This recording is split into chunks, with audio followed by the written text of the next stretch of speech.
माँ शारदे के चरणों में नमन, माँ भारती को मेरा सशक्त नमन।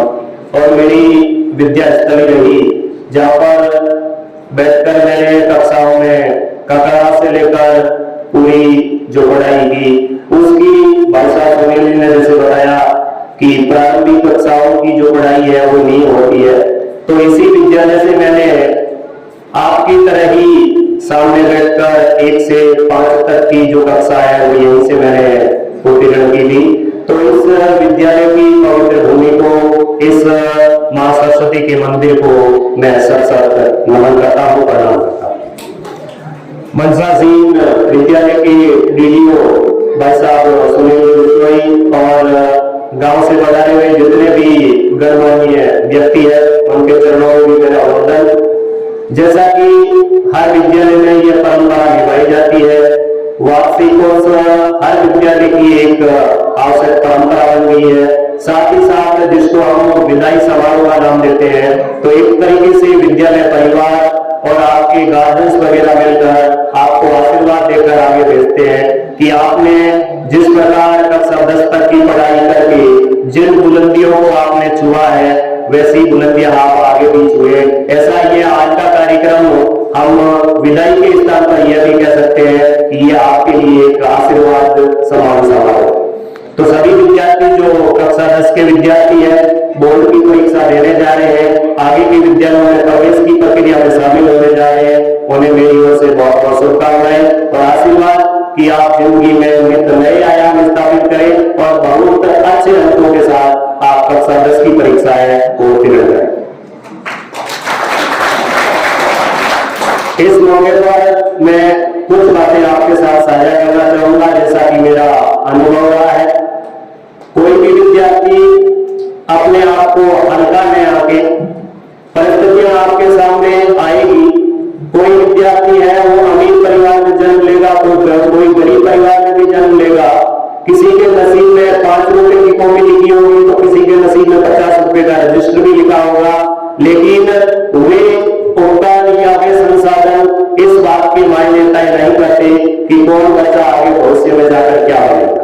हो सकता है किसी की परवरिश बढ़िया नहीं हुई हो, किसी को संस्कार बढ़िया नहीं मिले हो, या किसी की पढ़ाई के अंदर बीच में कोई व्यवधान उत्पन्न हुआ हो, या उसकी पढ़ाई के प्रति लगन नहीं रही हो, तो वह व्यक्ति आगे नहीं बढ़ पाए। लेकिन पढ़ने पढ़ने जोड़कर कॉपी बनाने वाला बच्चा, हमारे सामने कई ऐसे उदाहरण है कि वो आरएस तक बने हैं, आईएएस तक बने हैं और देश के सर्वोच्च पद है उनको वो आज सुशोभित कर रहे हैं।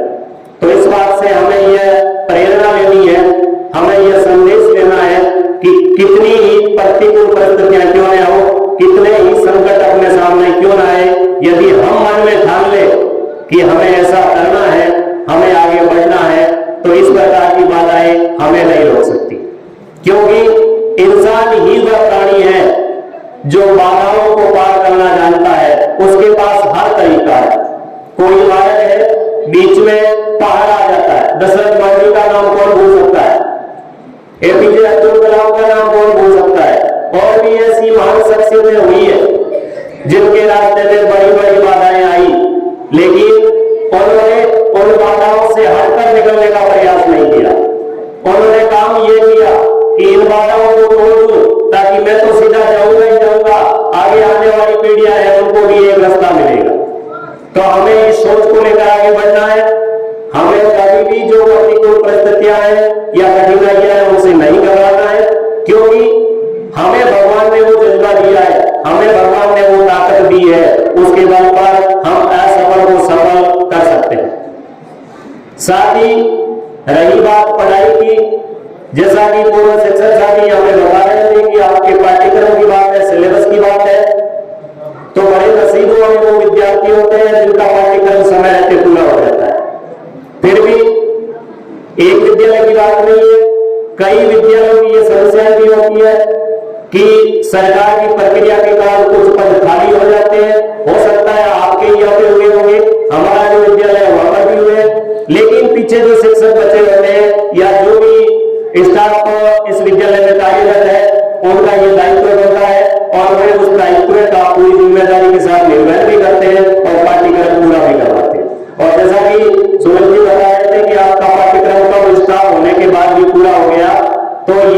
पाठ्यक्रम पूरा करवाने के लिए जो इन स्टाफ की मेहनत है, यह किसी कठोर मजदूरी से भी कम नहीं है।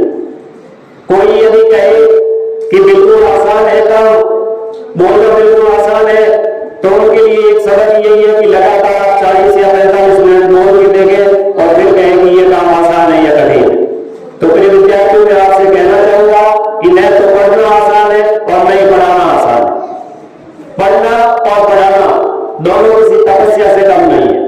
यदि आप भी पढ़ना चाहते हो, निखरना चाहते हो, तो आपको उस पढ़ाई की भट्टी के अंदर तपना पड़ेगा।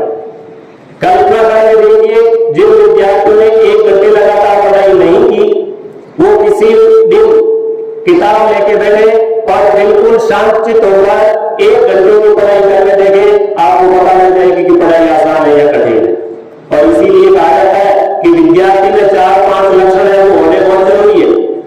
अल्पाहारी हो, कम निद्रा लेने वाला हो, बगुले के समान उसकी काक के समान उसकी चेष्टा हो, बगुले के समान उसका ज्ञान हो, कुत्ते के समान उसकी नींद हो। इतना भोटिला होता है वो होता है विद्यार्थी।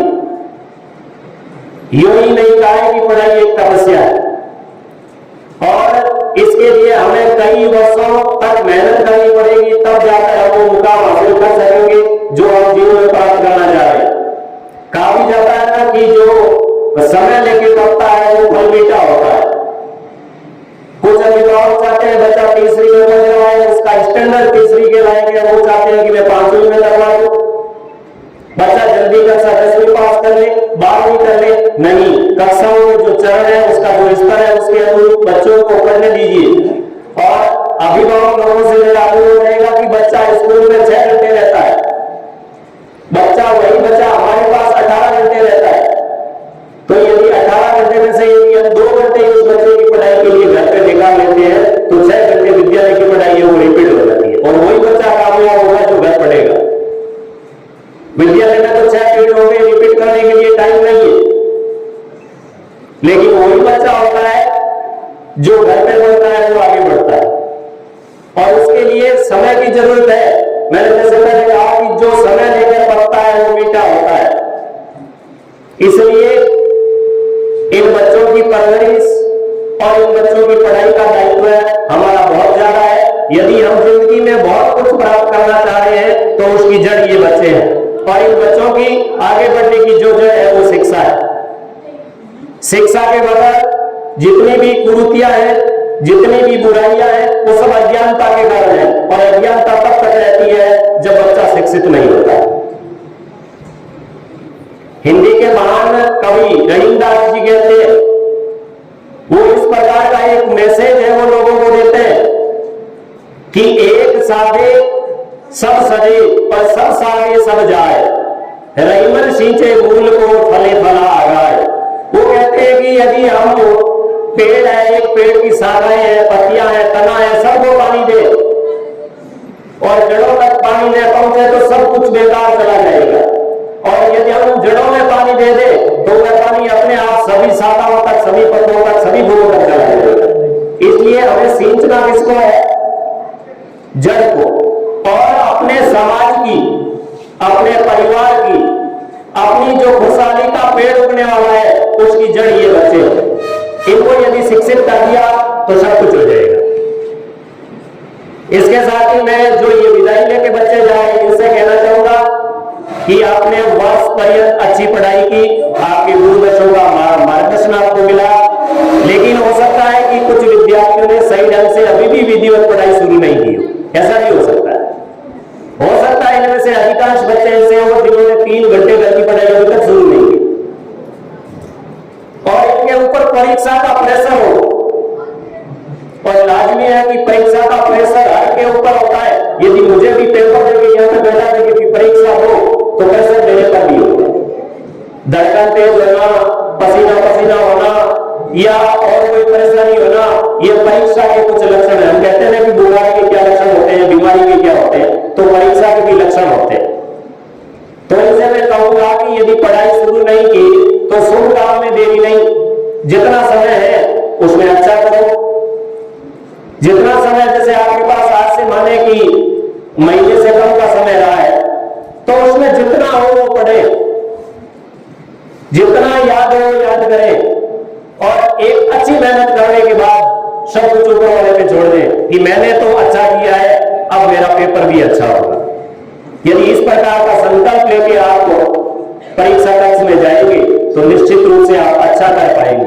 वरना बहुत अच्छी तैयारी होने के बाद भी यदि आपके मन में झिझक रहेगी, पेपर कैसा आएगा, जो मैंने पढ़े हैं उनमें से आएंगे कि नहीं आएंगे, जितने मेरे परसेंटेज बनने चाहिए इतने बने कि नहीं बनेंगे, इस प्रकार की नकारात्मकता यदि आप दिमाग में रखेंगे तो डेफिनेटली आपको घाटा ही होने वाला है, फायदा नहीं होगा। इसलिए जितना पढ़ा है, जितना समय बचा है, उसमें अच्छी तैयारी करें और पूरे विश्वास के साथ आप अपना पेपर देने जाए कि मैंने जो पढ़ा है वो अच्छा पढ़ा है और जितना पढ़ा है अच्छा पढ़ा है, मेरा पेपर भी अच्छा ही जाएगा।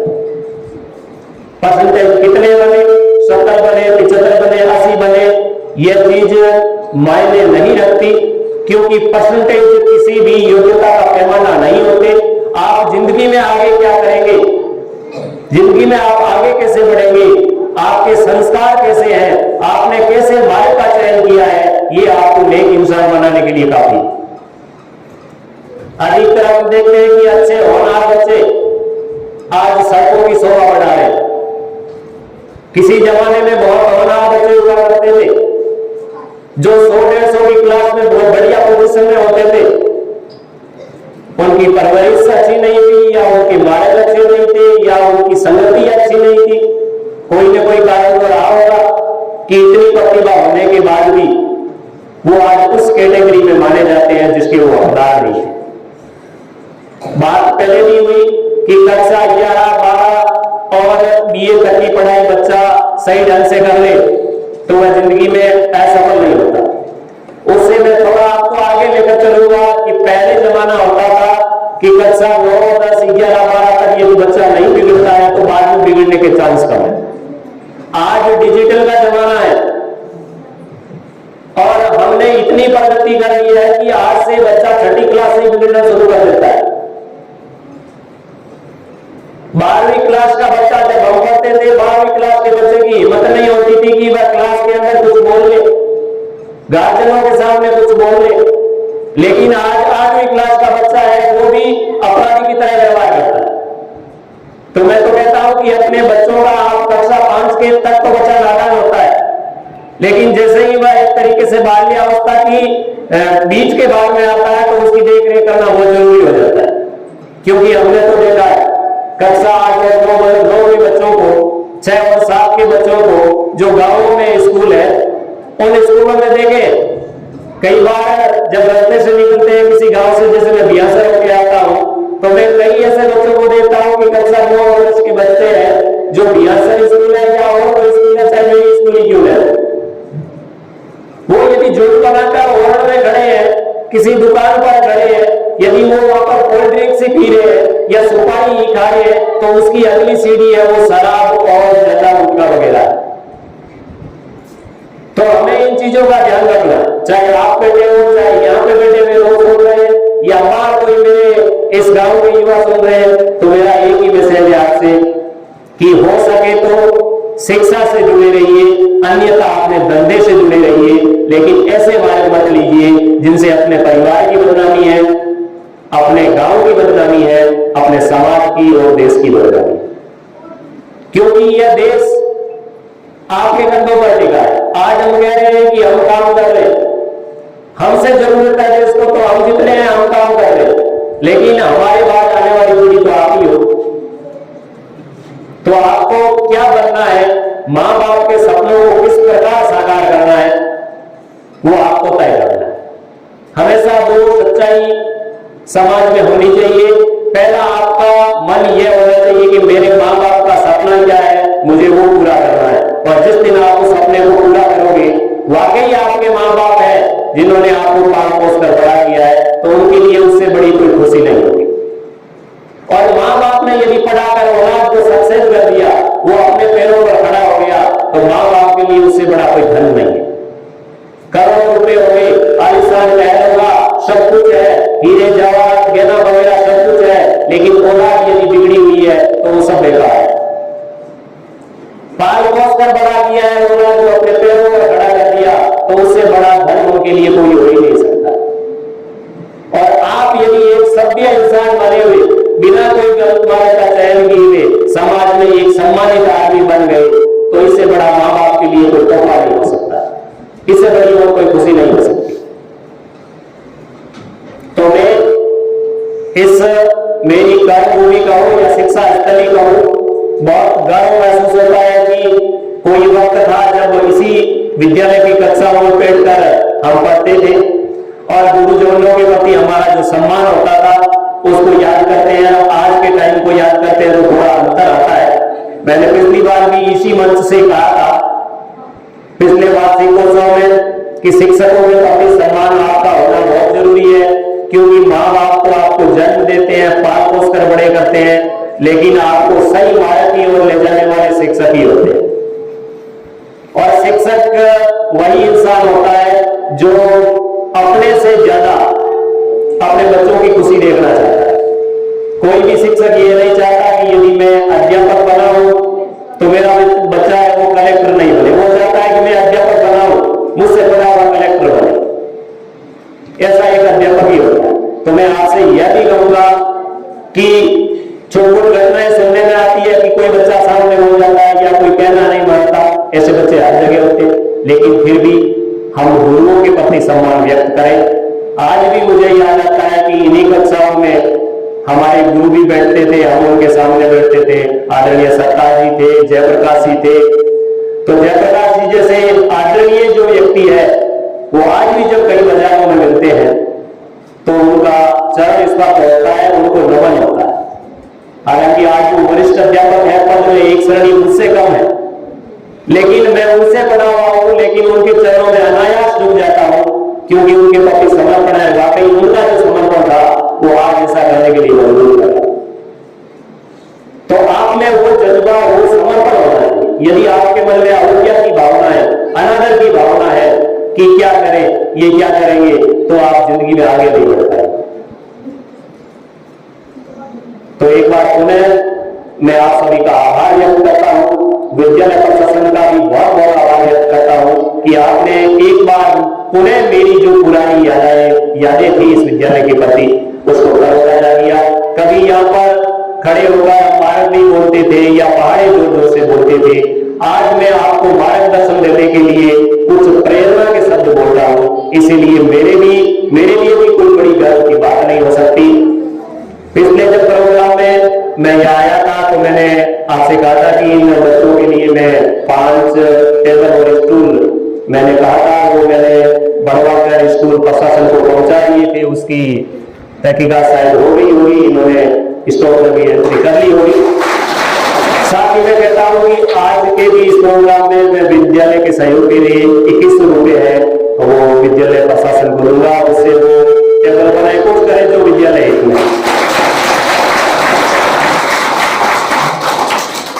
क्योंकि अपनी जो देव कमाई है उसकी जड़ ये विद्यालय ही है। आज जो सब कुछ हूं आपके सामने खड़ा हूं, एक प्राध्यापक के तौर पर हूं, और गांव वालों को भी खुशी थी, डाड़िया वालों को भी खुशी थी कि 100 घरों में शिक्षा के क्षेत्र में जाने वाला पहला इंसान नहीं था जो मतलब आपके नाम के साथ मास्टर लगा हुआ। ये तो और भी बड़े भाई है, वो कोई पुलिस में, कोई फौज में या और कोई सर्विस में गए होंगे, लेकिन जब गांव वालों से सुनने को मिला कि भाई एक ही पहला आदमी है जो शिक्षा के क्षेत्र में आया है, तो मेरे लिए इससे बड़ी कोई और बात हो नहीं सकती। इस विद्यालय का ऋण मैं कभी चुका नहीं पाऊंगा। समय समय पर जैसा मुझसे होगा मैं इस विद्यालय का सहयोग हमेशा करता रहूंगा, हमेशा करता रहूंगा। आने वाले समय में यदि कोई गांव की मीटिंग हो या कोई समाज की मीटिंग हो तो उसके लिए मैं एक विद्वान लोग बैठे हैं, बड़े बुजुर्ग बैठे हैं, उनके लिए एक मैसेज छोड़ता हूं कि यदि अपने विद्यालय में कोई शादी विवाह का काम होता है जिसमें बाल व पग लगाई हुई होती, तो उन कामों में यदि हम उसका 100वां हिस्सा विद्यालय को रसीद के रूप में काट के जमा कर लें तो थोड़े थोड़े से विद्यालय का बहुत अच्छा विकास हो सकता है। और ये काम यदि पहले काम मेरे घर पड़ा तो मैं घर से करने के लिए तैयार है। मतलब यदि अपने किसी भी काम में बांड के तौर पर 5 लाख रुपए आते, तो हम कोशिश करें कि 5,000 की रसीद विद्यालय के नाम कर दो, क्योंकि यह एक ऐसा मंदिर है जहां पर बैठकर आने वाली कई पीढ़ियां पढ़ेगी और भौतिक संसाधन होंगे तो पढ़ाई और भी अच्छी होगी। 5 लाख मतलब 5,000, 1 लाख मतलब 1,000, कोई ज्यादा नहीं है। 1 लाख में से यदि हम 1,000 विद्यालय के लिए दे देंगे तो ज्यादा नहीं, 5 लाख आएंगे तो 5,000 दे देंगे। लेकिन पहल अच्छी है यदि मेरे शिक्षक साथी या विद्वान लोग, इस गांव के लोग हैं या बड़े बुजुर्ग लोग हैं, यदि कोई गांव की बैठक हो उसमें बैठकर यह बात करें कि भाई ठीक है, जिसके भी घर काम पड़ेगा, लाख में से हम 1,000 रुपए स्कूल के लिए देंगे, बिना किसी को कुछ कहे, पहली रसीद वही काटेंगे, दुकान वालों का ऐसा बात करेंगे, कोई आर्थिक बात नहीं करेगा।